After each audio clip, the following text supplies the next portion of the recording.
Selamat malam para pemirsa Semarang TV yang berbahagia. Berjumpa kembali dengan saya di DMS dalam program Biang Lala Sastra. Dengan bersastra kita bahagia. Para pemirsa, sebentar lagi di bulan Desember ini kita akan memperingati suatu hari untuk ibu, yaitu peringatan Hari Ibu yang jatuh tanggal 22 Desember setiap tahunnya. Makanya untuk menyongsong atau menyambut peringatan Hari Ibu tersebut, malam ini kami mengangkat tema Ibu dalam Sastra Indonesia. Bersama saya malam ini sudah ada dua narasumber, yaitu yang pertama Ibu Sri Humaini Adi Susilo. Selamat malam Ibu Humaini. Assalamualaikum warahmatullahi wabarakatuh. Semoga selalu sehat. Amin. Usia yang sudah tidak muda lagi ya. Sehat semangat Pak. Ya, Bu Humaini ini sebagai seorang jurnalis, juga aktivis masalah perempuan. Kemudian yang kedua Mas Gunoto Sapari. Selamat malam Mas Gun. Selamat malam Pak Didi. Sebetulnya malamnya ada satu lagi narasumber, tapi karena ada satu dan lain hal berhalangan bergabung bersama kami pada malam hari ini. Sebelum kita lanjutkan perbincangan tentang Ibu dalam Sastra Indonesia, Ibu Uun akan membacakan sebuah puisi karyanya sendiri dengan judul Ibu Enam. Silakan Ibu Uun.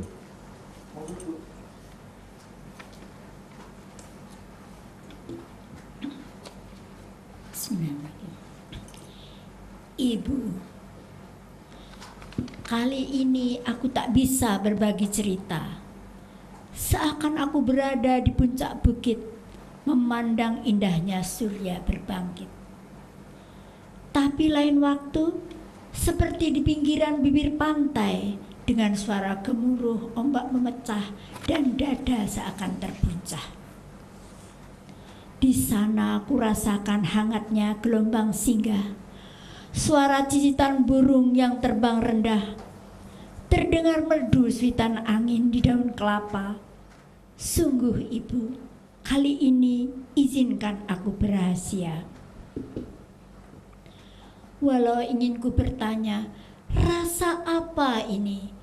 Bila melihat dia bergegup jantung di dada, mendengar suaranya gemetar jiwa. Bahkan bila terlintas bayangan di pelupuk mata, ingin ku peluk dia, benamkan wajahku di dadanya. Ini di luar biasa Bunda, kau punya saingan di kalbuku walau tak sama. Aku takut di mana rasa ini harus kubalut, biar tak keluar dari mulut. Rupanya aku terpanah asmara. Ibu, izinkan aku jatuh cinta. Ibu 7.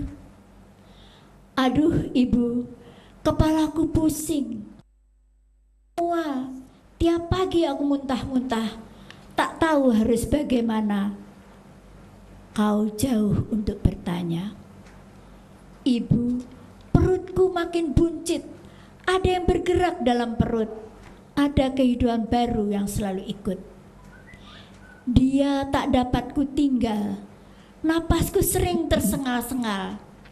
Ah Ibu, seperti itukah kau dulu mengandungku, membawaku kemana-mana, tidur tak nyenyak, makan pun susah. Beban yang semakin berat, tanda aku sehat. Ibu, kini aku tahu rasanya jadi ibu. Perjuangan yang tak mudah, harus bersusah payah. Ibu, perutku sakit bukan kepalang. Aku harus mengejar untuk keluarkan janin mungil dari badan. Luar biasa sakitnya, aku hampir tak tahan. Oe! Dan kini aku jadi ibu sepertimu. Semarang, 22 Desember 2016. Makasih. Ibu Uun membacakan dua karyanya berturut-turut. yang diberi judul Ibu 6 dan Ibu 7. Dan sebelum menginjak ke obrolan sastra, saya ingin bertanya dulu kepada Ibu Humaini sebagai jurnalis yang masih aktif, juga aktivis perempuan.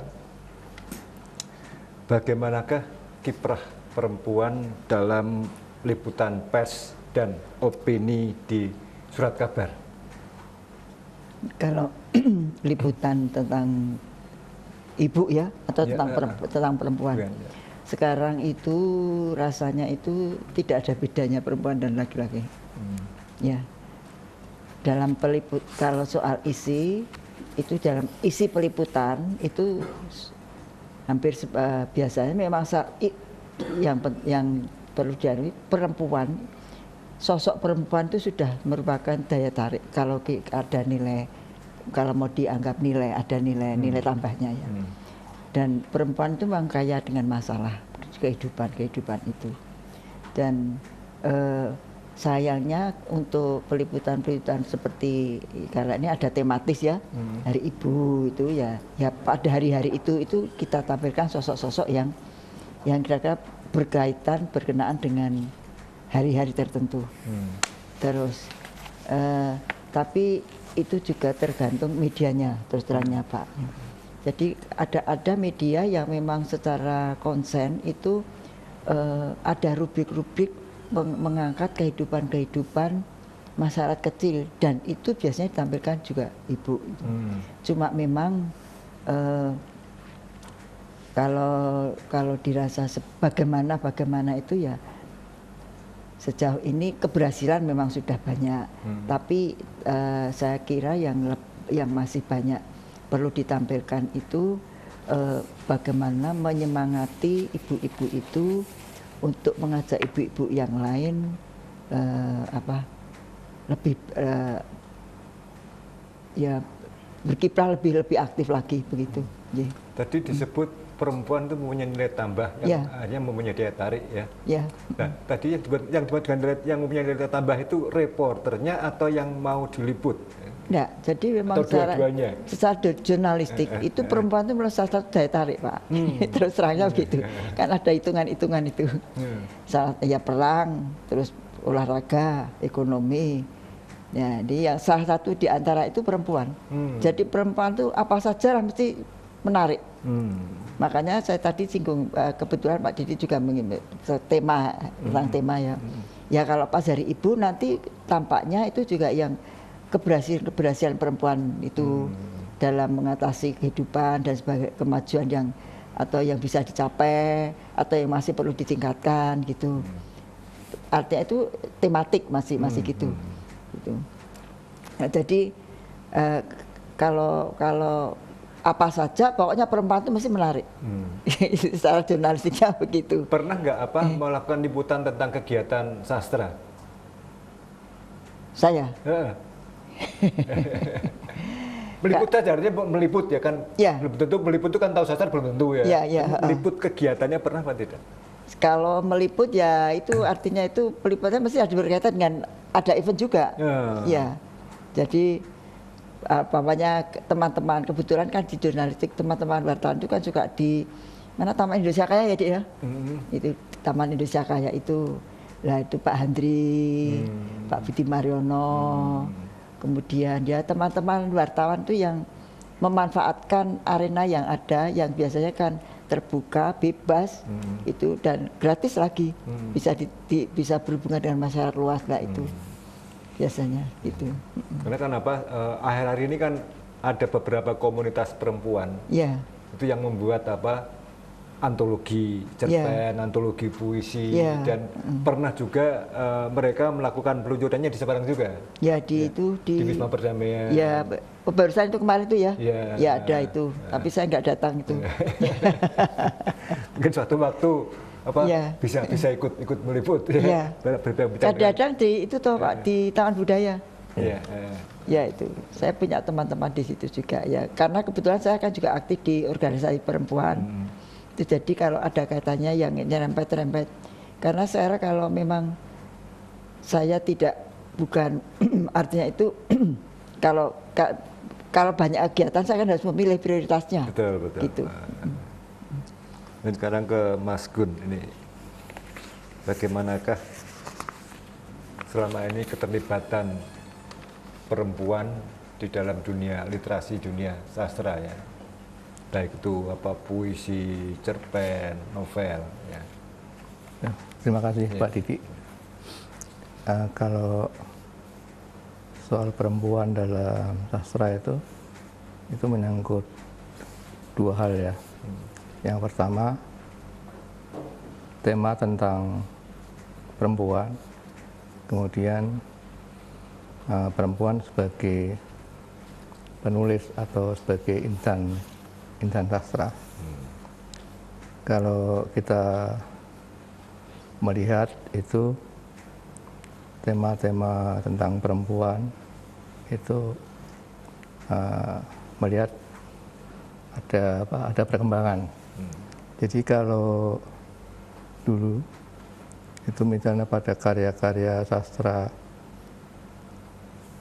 pada sebelum tahun 20-an, juga pada tahun 20-an, itu perempuan diposisikan sebagai warga kelas 2. Jadi tidak hanya dalam satu tapi dalam segala hal juga ya. Iya. Jadi posisinya itu sebagai di sekitar rumah tangga. Kemudian dia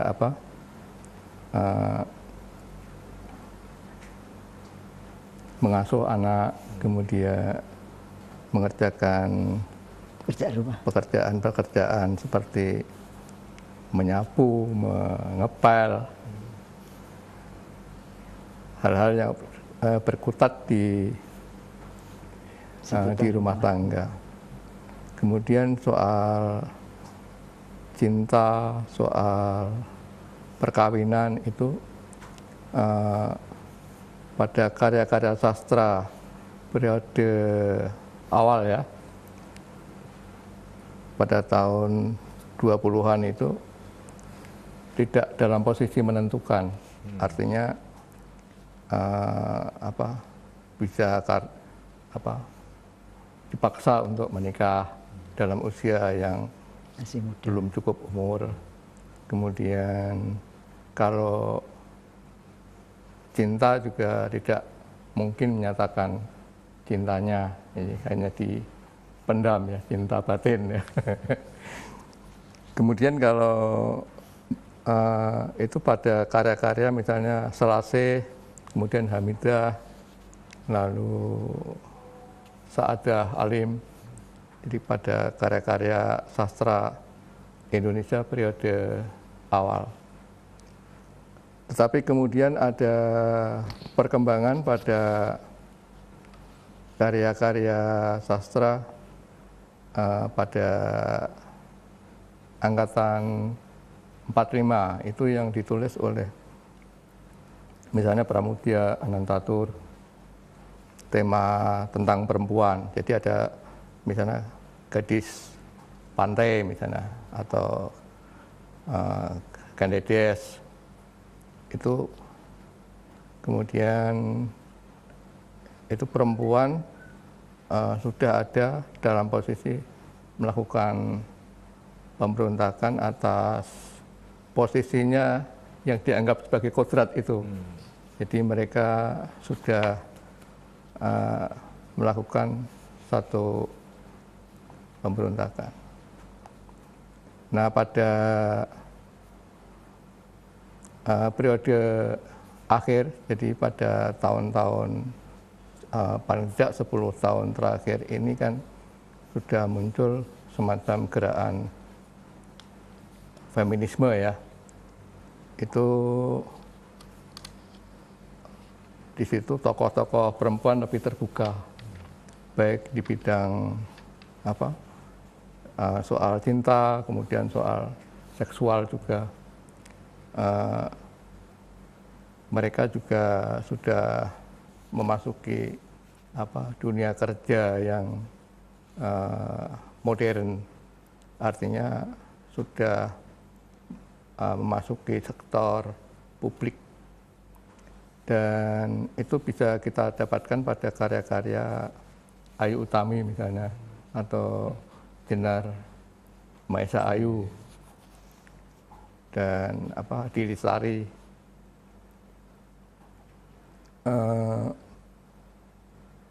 Kita melihat kalau dulu itu mencari pengarang perempuan itu sangat sulit. Jadi dunia sastra Indonesia itu paceklik perempuan gitu. Pengarang perempuan tuh kita paceklik. Kalau hari-hari ini, sekarang ini malah inflasi. Ya, inflasi pengarang perempuan sudah terlalu banyak. Itu saya kira pertama mungkin karena sudah ada perkembangan bagaimana mereka sudah menempuh pendidikan, kemudian lebih modern, lebih maju, dan lebih berani menyampaikan pikiran-pikirannya. Apalagi sekarang sudah ada media sosial, perempuan sudah mulai berani menyatakan yang selama ini terpendam. Selama ini kan andai kata perempuan waktu mahasiswa itu aktif dalam dunia sastra, tapi begitu berumah tangga itu ya hanya akhirnya berkutat di dapur atau biasanya begitu. Atau andai kata masuk dunia kerja pun akhirnya masuk ke rutinitas kerja itu dan tidak menekuni apa yang semula itu dirintis, itu kesastraan itu. Jadi saya kira itu, Mas. Kalau menurut Bu Humayni, selama menjadi aktif di jurnalisme ya, walaupun tidak mengurusi sastra, tapi paling tidak pasti tahu lah ya, baca koran mati tiap hari. Memang apakah betul pada waktu itu, waktu masih muda ya, memang jarang penulis perempuan penulis yang mengirimkan?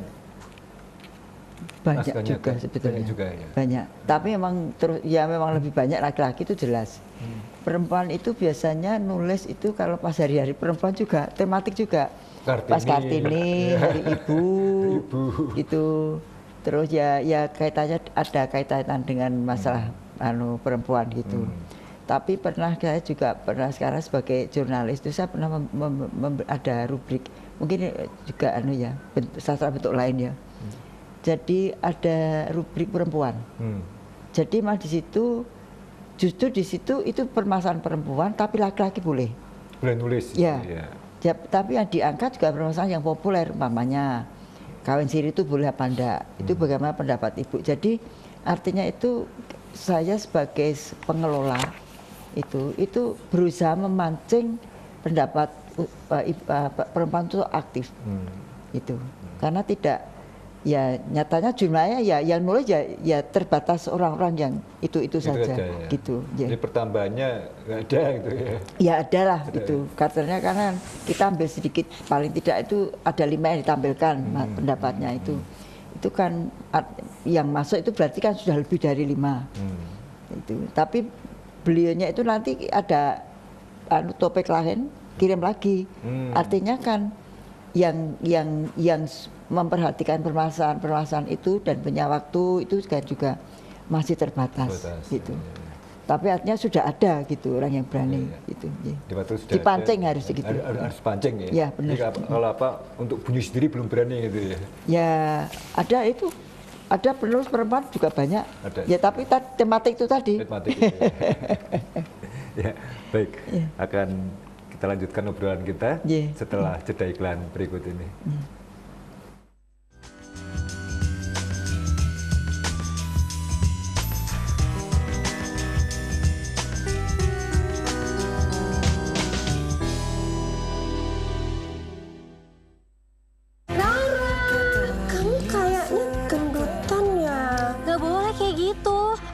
body shaming, mempermalukan tubuh orang lain. Mama, nyuruh kamu jaga makan, itu semua buat kamu.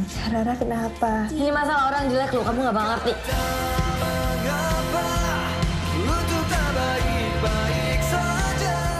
Serius, gue tanya lo tuh ngejar apa?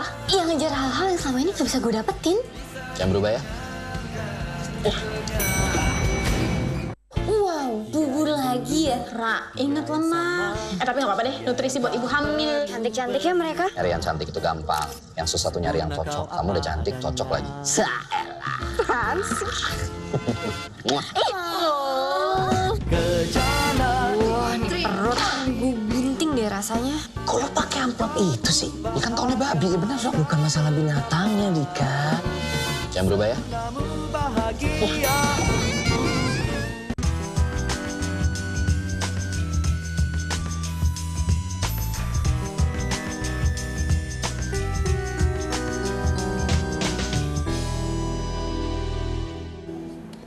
Terima kasih pemirsa, Anda masih di saluran 52 UHF Semarang TV dalam program Biang Lala Sastra. Dengan bersastra kita bahagia. Sebelum kita lanjutkan obrolan, Nugroho Wahyu Utomo akan membacakan sebuah karyanya dengan judul An atau AN kedua. Silakan. Karya NBU Gabriel Genesis. Puisi soft rock An kedua. Di antara belantara yang Lumeria menikmati kehangatan di tanah kusam. Seakan meredam berawai akan keramaian yang terusir, sembari menikmati daun kering yang menjelma. Maaf bila suasana tak mampu menangkap asa yang tak semewah istana seberang, namun mampu melukis kesunyian untuk diungkapkan akan alur yang selama ini hanya beriringan. Masih menyilam, berjalan, namun berbeda. Semarang, 3 Desember 2019. An kedua oleh Nugroho Wahyu Utomo. Ini Bu Humayni. Ya. Saya dengar-dengar kemarin ada kongres perempuan ya. Itu membicarakan masalah apa saja di dalam kongres itu? Jadi ini yang istimewa ya, perempuan Jawa Tengah juga ini. Ya, karena kebetulan saya geraknya di bidang itu juga. Jadi pertama kali setelah kongres perempuan sebelum kemerdekaan 2028 itu kongres perempuan ya baru sekali itu. Yang pertama ya, setelah dengan Sumpah Pemuda itu ya, itu dan itu juga dilakukan di Jawa Tengah. Temanya hampir sama dengan tema peringatan Hari Ibu sekarang. Tema yang kemarin itu diambil perempuan berdaya Jawa Tengah maju. Nah kalau sekarang tema Hari Ibu yang sekarang nasional perempuan berdaya Indonesia maju. Nah itu sudah. Ya artinya memang ya kebetulan juga itu Hari Ibu nanti tanggal 22 Minggu itu secara nasional kan dibesarkan di Semarang, di Kota Lama nanti. Ya. Jadi Semarang menjadi tuan rumah peringatan Hari Ibu Nasional. Ya besok itu. Nah di situ di antara yang dibahas itu yang saya anggap itu bukan yang lain tidak penting, tapi yang menjadi catatan saya itu bagaimana perempuan itu mengambil keputusan. Kemudian juga bagaimana merawat toleransi. Itu. Jadi ada 5, tapi yang saya perhatikan kaitannya dengan permasalahan sekarang. Itu mengambil keputusan. Ini kaitannya dengan bagaimana apa yang saya kemukakan sebelumnya tadi, bahwa harus dipancing. Kalau nulis ada tematik itu saja, tidak harus ada yang mendorong untuk melakukan sesuatu yang bisa dipubliskan, maksud saya begitu. Ya itu. Kemudian yang perlu keberanian sendiri. Kongres perempuan di Kota Lama nanti itu terbuka atau di gedung apa? saya gedungnya belum ada sebetulnya di undangan itu ada, tapi saya tidak mesti terbuka lah itu semua kan. Ini maksudnya tempat terbuka atau bukan apa? Gedungnya itu, ya. Kan tidak saat acara khususnya ada di gedung, tapi di sekitarnya itu masyarakat memang dipersilakan, ya untuk ramai itu. Juga ada gerak jalan dan sebagainya itu. Oh, ada kegiatan lain yang mendukung acara itu. Dan menghadirkan tokoh-tokoh perempuan yang berprestasi di seluruh Indonesia. Itu. Jadi berlangsung dari jam berapa sampai jam berapa itu? Kalau nggak salah ya pagi ya. Pagi ya. Kalau ada gerak jalan biasanya pagi ya, apalagi itu minggu. Nah, mungkin kongresnya malam kan bisa mungkin sebelumnya. Oh enggak, pagi terang. Itu betulnya bukan kongres, Mas. Jadi peringatan ya, yang kongres itu yang kemarin itu di UTC. Oh, di UTC itu banyak yang datang tuh ribuan. Seluruh dari Jawa Tengah, aktivis Jawa Tengah, juga dari instansi-instansi dalam negeri, artinya pemerintahan dan aktivis-aktivis swasta. Itu kan memberikan penghargaan juga pada acara itu ya, kepada di Kongres Perempuan. Ada beberapa perempuan yang berprestasi di Jawa, 10 orang gitu. 10 orang. Kemudian bagaimana tanggapan para perempuan, para ibu sendiri tentang hak mereka yang mereka terima saat ini? Apa sudah istilahnya kesetaraan itu sudah mereka terima apa belum? Gini, kalau yang datang dan kebetulan ditanya saya itu ya yang datang itu mereka memang justru mengajak masyarakat lain terutama ibu-ibu itu setara itu. Kalau yang datang terang itu sudah setara. Ya, tapi memang artinya justru mengingatkan tidak mungkin persis, nggak mungkin ya, karena kan memang berbeda secara fisik. Jadi memang bagaimanapun itu kan kebetulan saya kan juga ketua itu kesetaraan keadilan gender. Itu jadi memang tugas saya itu mengajak ibu-ibu itu bagaimana mengkondisikan dirinya sendiri sukses di rumah, sukses di masyarakat. Nah, tapi juga kita tidak bisa menyalahkan ibu-ibu yang memang ingin sukses di rumah saja, tidak menyalahkan. Cuma kita memberitahu bahwa kamu bisa beraktivitas ini, gitu. Karena sekarang kan, apalagi sekarang itu model online ya. Karena banyak kan ibu-ibu yang beraktivitas di rumah bisa jualan. Nah ya sekarang itu. Jadi biasanya kan orang kan terus kalau ada apa-apa mesti kan salahkan ibu gimana. Nah itu berani mengambil keputusan. Memang untuk mengambil keputusan tuh saya kira itu memang perlu dilatih ya. Karena biasanya perempuan itu kan suka ragu-ragu. Nanti saya tak bilang suami saya dulu. Itu betul, itu boleh gitu. Tapi karena kebetulan saya itu ini saya agak melebar sedikit ya. Tidak apa. Ya. Saya itu tinggal di keluarga yang 3 generasi. Jadi saya tahu bagaimana perkembangan anak sekarang. Bagaimana anak saya, hasil didikan saya itu mendidik anaknya. Itu sudah saya dengan anak saya sudah tidak cocok. Iya. Tapi saya menyadari bahwa ya itulah dunia sekarang itu begitu. Gitu. Memang artinya dalam mengambil keputusan saja itu. Secara psikologis juga berbeda waktu itu dan sekarang kan gitu. Berbeda. Jadi kalau di rumah saya itu kadang-kadang sampai ada diskusi itu memang saya sengaja menceritakan seperti itu. Dan itu menurun pada cucu juga, apalagi sekarang pakai pergaulan pakai ini udah. Dan memang itu kalau saya pikir itu memang lebih baik. Ya. Nah, sekarang kembali ke sastra. Ibu perempuan dalam dunia sastra ini, Mas Gun ini. Kalau menurut saya kan mungkin baru sekitar mulai tahun 70-an ya itu ya, mulai banyak penulis-penulis perempuan ya, penulis mulai muncul ya. Di antaranya ada Margate ya, itu kan Mirawi cukup terkenal waktu itu ya, ada Larus segala. Nah, Larus itu saya ingat namanya Larus tuh. Mungkin ada salah satu idola Bu Umaini tentang yang perempuan. Iya, perempuan. Ya Larus itu. Ya Margate.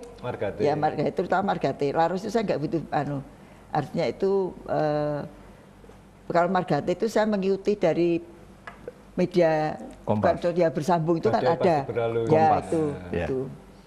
Jadi kalau harus cari bukunya. Kalau di Margate itu kan tiap hari kita bisa baca. Gimana nih Mas Gun? Mulai dari tahun 70-an sampai sekarang nih peran ibu perempuan di dalam dunia sastra bagaimana? Ya, saya kira sekarang ini sudah cukup menggembirakan, baik ada di segala bidang ya. Di bidang politik misalnya sudah ada, misalnya ketika mencalonkan menjadi anggota dewan itu ada afirmasi ya, kuota 30% dari misalnya tiga calon, 2 laki-laki, 1 perempuan, seterusnya. Kemudian dalam setiap regulasi juga dan kebijakan sudah ada upaya pengarus utamaan gender, dan itu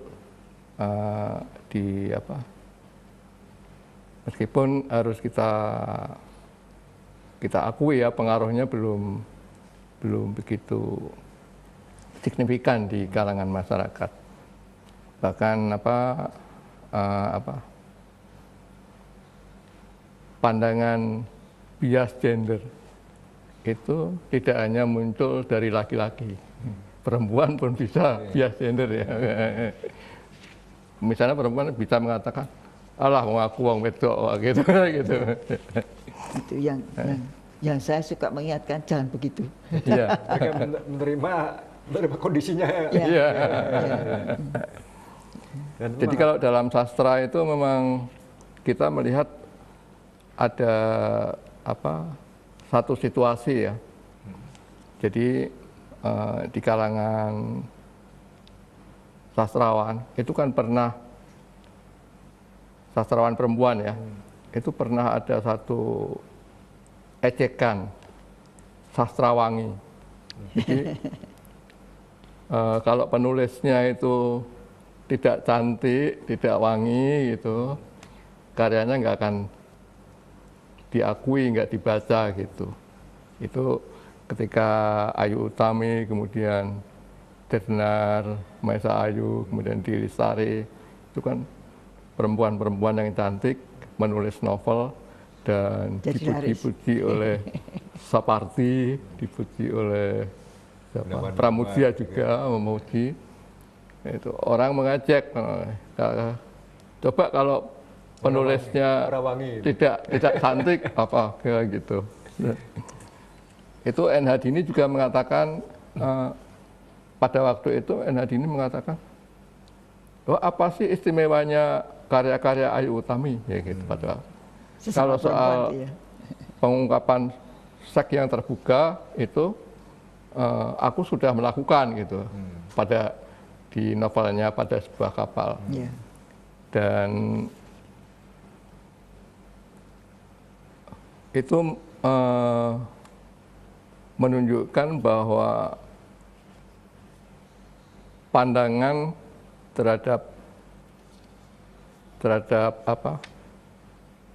perempuan itu masih stereotip, memang stereotip laki-laki. Saya kira di kalangan wartawan juga begitu, karena itu sering terjadi misalnya wartawan perempuan mengalami pelecehan gitu. Kemudian di dunia kerja juga misalnya sulit banget misalnya perempuan meskipun dia berprestasi, punya kemampuan manajerial, punya ilmu yang lebih tinggi dari laki-laki, belum tentu misalnya menjabat pemimpin redaksi, misalnya redaksinya selalu laki-laki kan gitu. Itu sulit. Mbak Um itu nggak mungkin jadi pemimpin redaksi. Gitu. Memang Sekarang beda loh tahu. Dulu memang banyak perempuan penulis ya muncul dari kalangan buruh migran. Ya. Ini TKW kerja perempuan di Indonesia yang di Singapura, Malaysia, kemudian Taiwan, Hong Kong. Yeah. Mereka banyak menulis menerbitkan antologi cerpen, antologi puisi, dan ini memang beberapa ini yang dari Singapura ada nih, I'm domestic workers, ini para buruh migran yang di sana. Kemudian ada yang di Taiwan juga ada, dan ini guru-guru juga ada. Ini salah satunya, ini tulisan Ibu Uun ya, menggunakan nama Sri Samudra Ningsih, Anggrek Ungu Taman Hatiku, ini tulisan Bu Uun. Dan ini geguritan Ambyuro ing Samudra, ini juga tulisan seorang guru perempuan di Kendal ya. Dan ini Mung Ngabekti geguritan juga, ini tulisan penulis dari asli Salatiga tapi sekarang bermukim di Jakarta, dan baru saja meluncurkan buku keduanya, ini kedua saya lupa di Jogja apa di Solo, Nadine ini ya. Jadi banyak sekali sekarang sudah muncul para perempuan penulis ya, dan mereka berani berkeliling untuk meluncurkan bukunya, dan ini cukup menggembirakan. Mungkin tidak seperti zaman dulu, mungkin waktu masih muda Bu Huma ini tidak ada ya acara peluncuran buku, nggak ada ya seperti itu ya? Ada, tapi ada juga. Tapi yang perempuan ya enggak. Ya, enggak banyak. Saya selama menjadi aktif di jurnalistik itu berapa tahun tuh, mulai tahun 73 itu. Saya yang belum pernah menghadiri undangan atau teman yang perempuan meluncurkan buku. Selalu laki-laki berarti waktu itu ya? Tapi perempuan nulis ada. Jadi ya ada teman lah gitu. Tapi secara ada upacara peluncuran itu enggak. Gitu. Ya mungkin nanti kalau ada waktu hari Selasa tanggal berapa besok itu? Selasa 17. Itu berarti 17 ya. Yeah. Di Hotel Alameda, Balai Bahasa mengadakan acara untuk dialog tentang, kalau nggak salah tema judulnya hendak dibawa kemana penyair Jawa Tengah, sastrawan Jawa Tengah. Sastrawan Jawa Tengah. Yeah. Ya. Mungkin Bu ini bisa di Balai ini di Jalan Elang itu ya. Kantornya ya, tapi nanti di Hotel Alameda Gombel acaranya. Penyelenggaraannya. Ya. Jam 8 pagi sampai siang. Gitu. Ya. Kalau bisa itu bebas kok, bisa siapa pun bisa datang. Ya. Jadi mungkin Bu Huma ini bisa ngajak staf untuk bisa meliput. Staf ya. siapa? Ya, kalau masih punya staf barangkali atau teman ya. Ya. Karena Balai Bahasa juga banyak juga mendukung beberapa penulis untuk diluncurkan bukunya di kantor Balai Bahasa juga. Oh iya. Jadi ini suatu perkembangan yang cukup baik untuk dunia literasi di ya, itu perlu dipopulerkan Jawa Tengah, dan khususnya Jawa Tengah. Ya. Dan tahun ini sudah menerbitkan sekitar 140 judul salah ya, Mas Gun. Ya, kayak kemarin baca di Suara Merdeka itu ada Balai Bahasa menerbitkan beberapa buku itu. Kalau pengalaman Mas Gun kemarin waktu di acara di Hotel Gracia itu banyak perempuan atau banyak laki-laki yang datang tamunya? Itu berimbang lah kayaknya. Berimbang. Kayaknya berimbang ya. Iya. Jadi berarti sudah cukup bagus ya. Iya. Ya. Semoga-moga nanti semakin banyak perempuan yang amin. Karena memang menulis itu yang kalau saya lihat itu kedisiplinan yang penting. Iya. Harus bagi waktunya itu. Ya. Baik, nanti akan ada pembacaan puisi lagi dari Bu Uun dan juga dari Nugroho Wayutomo, tapi sebelumnya mari kita saksikan jeda iklan berikut ini.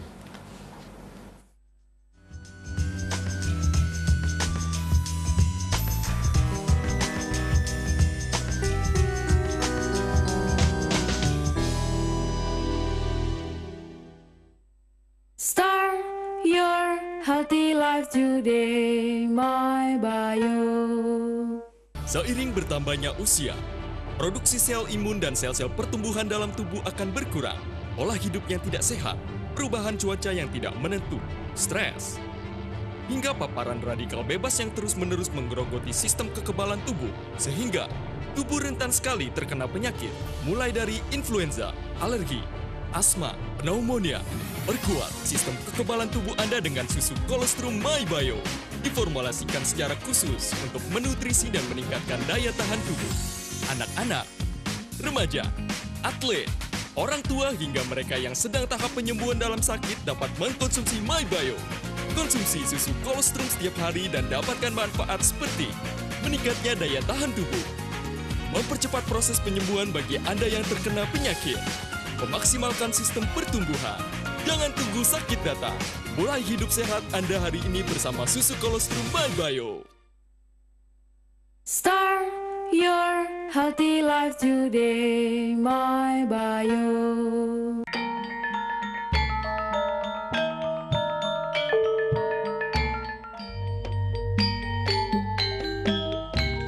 Ketuk dan kempiang adalah instrumen gamelan masuk dalam keluarga kenong dengan tangga nada pelok dan selendro. Ketuk yang berbentuk lebih datar, sedangkan kempiang yang berbentuk menyerupai bonang dan lebih menonjol dengan bahan terbuat dari logam besi, perunggu, tembaga, dan kuningan. Ketuk bersanding dengan kempiang yang disangga dengan tali yang ditempatkan di atas kotak kayu yang juga berfungsi sebagai resonansi. Ketuk adalah instrumen yang berfungsi untuk menuntun keajekan irama lagu yang tengah dimainkan oleh niyogo. Cara memainkannya dengan dipukul menggunakan alat tabuh dari kayu yang dilapisi dengan kain atau tali yang lunak sehingga mampu menghasilkan bunyi yang diinginkan. Dalam permainan musik tradisional gamelan, ketuk dan kempiang tersebut biasanya ditabuh secara bersaut-sautan, yakni sekali ketuk dan sekali kempiang.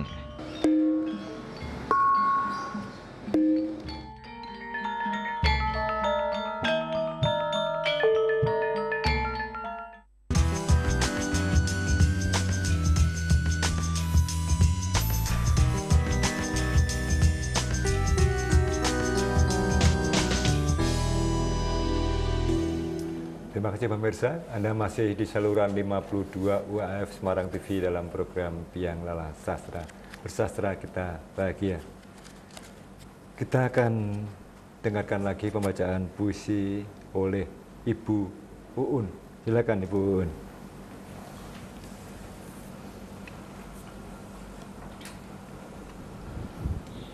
Puisi yang akan saya bacakan ini adalah dari Komandan yang baru kemarin ini tanggal 27 Oktober di launching.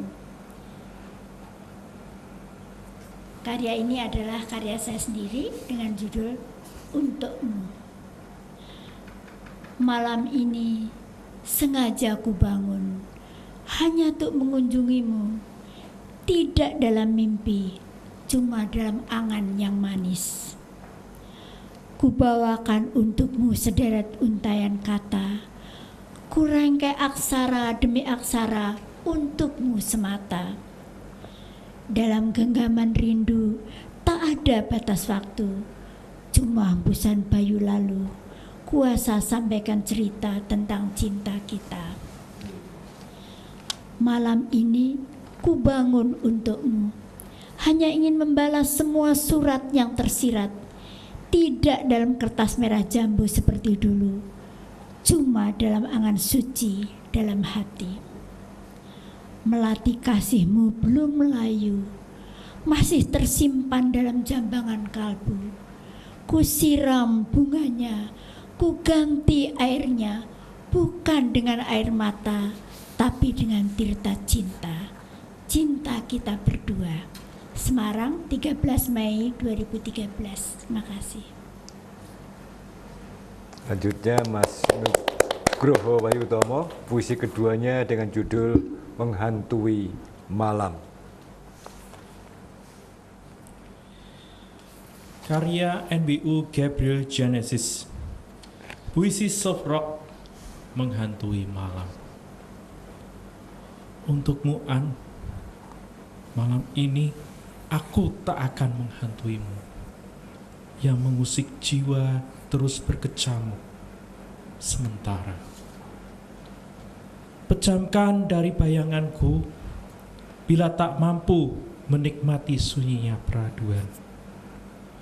Ungkap jika telah menatap senyum mentari dan tak ada kata-kata bising yang menunggu. Terlelaplah, redup, larut seluruh keramaian hati yang menderu.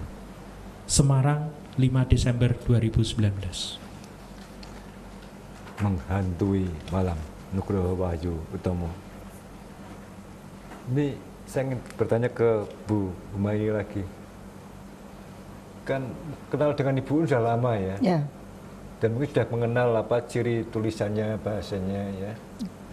Apakah ada perubahan struktur bahasa waktu dulu dan sekarang? Ya ini mungkin karena memang perkembangan bahasa ya. Repotnya itu sekarang beliau tidak nulis ke saya sudah tidak mengasuh. Oh, ya. Jadi waktu beliau nulis itu kan tahun 70-an tuh ya. Ya itu. Sampai sekarang kan kan saya sudah pernah tugas sudah enggak. Gitu. Ini sudah hampir 50 tahun ya. Ya, gitu.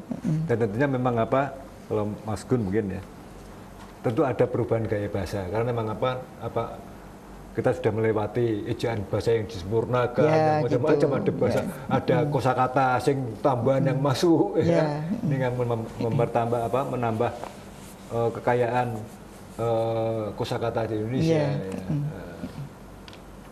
Dan mungkin ada pesan-pesan khusus kepada para penulis, perempuan penulis Bu ini. Kalau sekarang itu yang tampil di media ya, saya lihat itu justru orang-orang yang profesional. Itu. Jadi bahasanya masih bagus. Karena yang sudah lewat seleksi yang tampil di media loh ya. Yang media itu media mainstream itu. Jadi sudah profesional, sudah di bidangnya, artinya itu mesti materinya itu sudah teruji. Itu bahasanya juga gitu. Ya memang kalau justru saya banyak mengamati itu yang tulisan-tulisan justru yang tulisan berita itu Nusawu ya. Itu karena ya saya nggak tahu proses anunya.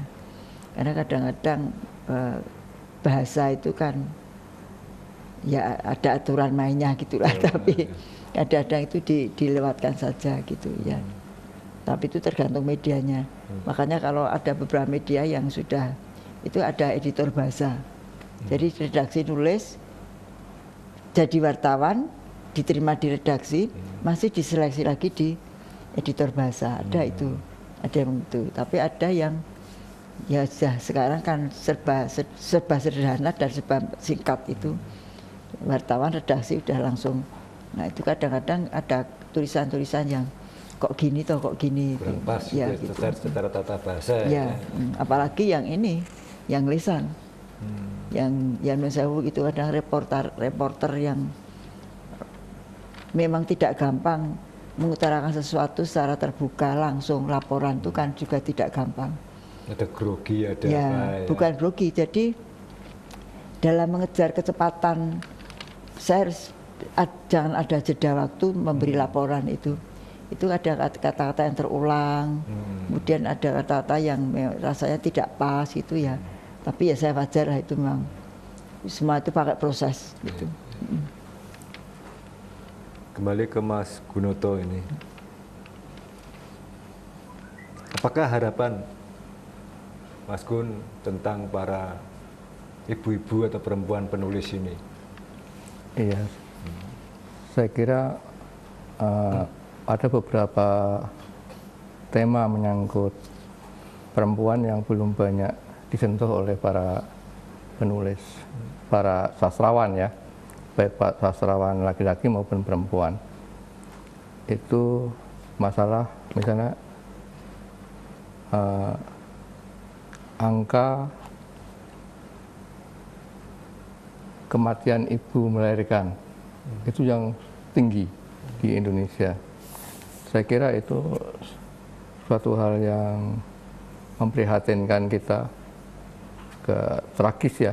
Ya, bagaimana memperhatikan kesehatannya. Ya, kita tahu misalnya dulu kan Raden Ajeng Kartini itu kan meninggal muda juga karena melahirkan, karena muda. Dan karena pendarahan pada waktu itu. Dan hari-hari ini angka kematian ibu melahirkan itu di Indonesia itu cukup tinggi, mungkin tertinggi di Asia Tenggara. Walaupun sudah menurun ya angkanya. Iya, tinggi, ya. Dan itu merupakan tema yang perlu diangkat oleh para sastrawan perempuan maupun sastrawan laki-laki, dengan harapan itu bisa disosialisasikan, menyadarkan kita bahwa ada satu masalah yang cukup harus membuat kita prihatin. Ya, intinya kan intinya ibu dalam sastra Indonesia ini kan bukan tidak harus perempuan yang menulis kan. Bisa seorang laki yang menulis tentang ibu, tentang perempuan. Ya. Saya kira bisa menambahkan, Mas. Bisa. Jadi ini kan kebetulan, itu bukan kebetulan ya. Saya sangat setuju dengan yang disampaikan oleh Pak Gun tadi. Jadi pemberdayaan perempuan itu kan ada namanya program 3N. 3N itu mengatasi kekerasan terhadap perempuan dan anak. Kemudian menanggulangi perdagangan manusia. Dan satu kesenjangan ekonomi. Nah, di antara ini itu ada satu unsur pernikahan dini, kematian itu tadi. Itu salah satu yang sekarang itu proses terus.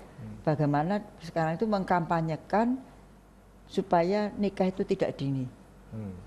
Makanya sekarang undang-undang perkawinan kan juga diganti.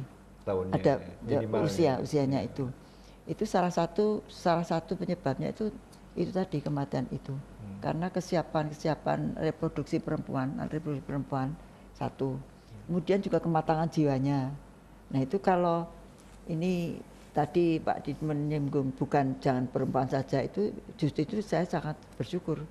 Karena dengan bapak-bapak pria terlibat dalam permasalahan ini, itu kan bisa ikut menanggulangi bagaimana mengurangi kematian itu. Ya, artinya itu juga itu kan faktornya kan banyak. Biasanya nikah dini itu kan faktor ekonomi, ya juga kebiasaan masyarakat tempat itu. Nah, kalau itu bisa disetara antara perempuan dan laki-laki, sama-sama mengerti, sama-sama menanggulanginya, itu bagus sekali itu ditulis sebagai cerita itu. Jadi kan masalah tadi kematian ibu ya. Itu tidak hanya ditulis dalam angka statistik saja, tapi bisa diangkat sebagai karya sastra. Ya, jadi budaya itu kan budaya juga. Ya, lebih menentu. Ya, karena itu budaya. Kemudian ya ekonomi. Itu. Yang penting kan yang penting penyebabnya itu bagian itu, utama itu. Pak, selama ini belum ada yang menulis seperti itu?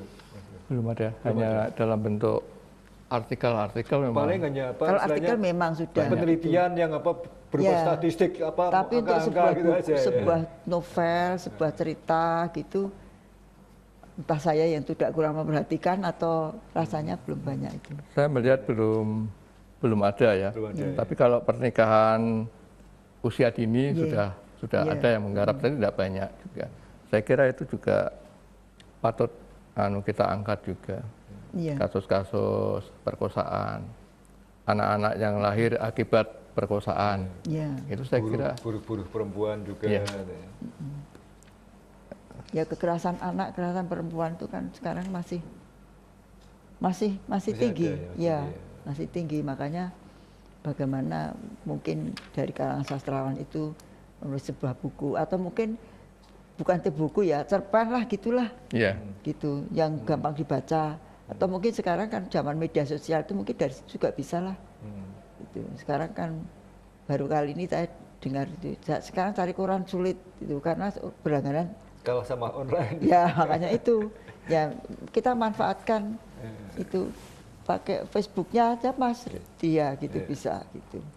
Juga mungkin kasus-kasus kekerasan terhadap TKW kita yang ada di luar negeri kan juga itu paling hanya kan hanya berita saja, tapi yang makanya mungkin dari ruang ini nanti kemudian yuk kita nulis cerpen di media sosial gitu, kan bisa ya? Iya, bisa. Seperti nanti saya gosoi teman-teman dari buruh migran, ayo tulis iki, itu bisa juga kan? Karena yang tahu persis suasana yang di sana kan. Iya.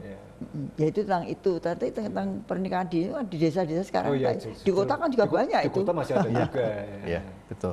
Dan mungkin yang menonjol dalam novel itu mungkin Siti Nurbaya ya. Yang menonjol itu. Oh iya. Kawin paksa. Iya, kawin paksa. Itu kan masih ada juga sampai saat ini, jangan bilang tidak ada ya kawin paksa ya. Masih ada, mungkin karena ya problemnya banyak lah, masalah mengapa masih ada kawin paksa, mengapa masih ada kawin muda, mungkin walaupun dunia modern tetap mengapa masih tetap ada seperti itu. Ya memang masih ada. Dalam kongres wanita kemarin diangkat juga nggak ini kemarin? Dan kongres yang di UTC kemarin diangkat nggak masalah ini? Yang itu kematian itu ada pernikahan dini itu ya memang itu satu bagian gitu. Karena itu memang salah satu program yang memang harus dijalankan. Karena memang kenyataannya memang.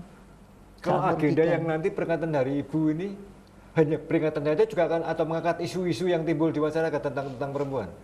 Ya itu ada gitu, tapi saya kira kalau mengangkat itu kan cuma ada konferensi pers nanti ada itu, tapi dengan menghadirkan perempuan-perempuan yang berhasil dari seluruh Indonesia itu waktunya udah habis tuh nanti. Mungkin malah banyak seremonial lah gitu. Ya itu kan hanya silaturahmi bisa. Ya gitu. Supaya bisa memancing orang lain untuk berbuat seperti itu, berprestasi gitu. Mungkin dari Mas Gun terakhir ini ada pesan khusus kepada para penulis kita untuk biar agar mereka mau menulis tentang masalah-masalah ibu, masalah perempuan ini. Ya, saya kira isu-isu perempuan itu kan cukup menarik ya. Banyak hal yang bisa kita tulis dari sana. Jadi selama ini kan ada pembagian kerja secara seksual. Jadi kalau perempuan itu di domestik, kalau laki-laki di sektor publik gitu. Dan itu saya kira para sastrawan itu perlu menyuarakan itu, bahwa hari itu perlu didobrak, itu bukan kodrat kan gitu. Saya kira gitu. Ya, baik pemirsa, jadi ibu dalam sastra Indonesia ini bukan hanya tentang seorang ibu atau perempuan yang beraktivitas sastra, tetapi juga laki-laki yang juga menulis tentang perempuan dalam bentuk puisi, dalam bentuk novel, cerpen. Mudah-mudahan akan semakin banyak di Indonesia ini agar lebih menarik minat untuk mengetahui tentang masalah perempuan di Indonesia ini kalau dalam bentuk sastra, sehingga akhirnya akan lebih bisa mengangkat harkat perempuan di Indonesia. Ya, terima kasih para pemirsa, karena waktu juga yang harus memisahkan kita. Akan berjumpa lagi minggu depan dalam tema yang berbeda. Salam sastra. Dengan bersastra kita bahagia.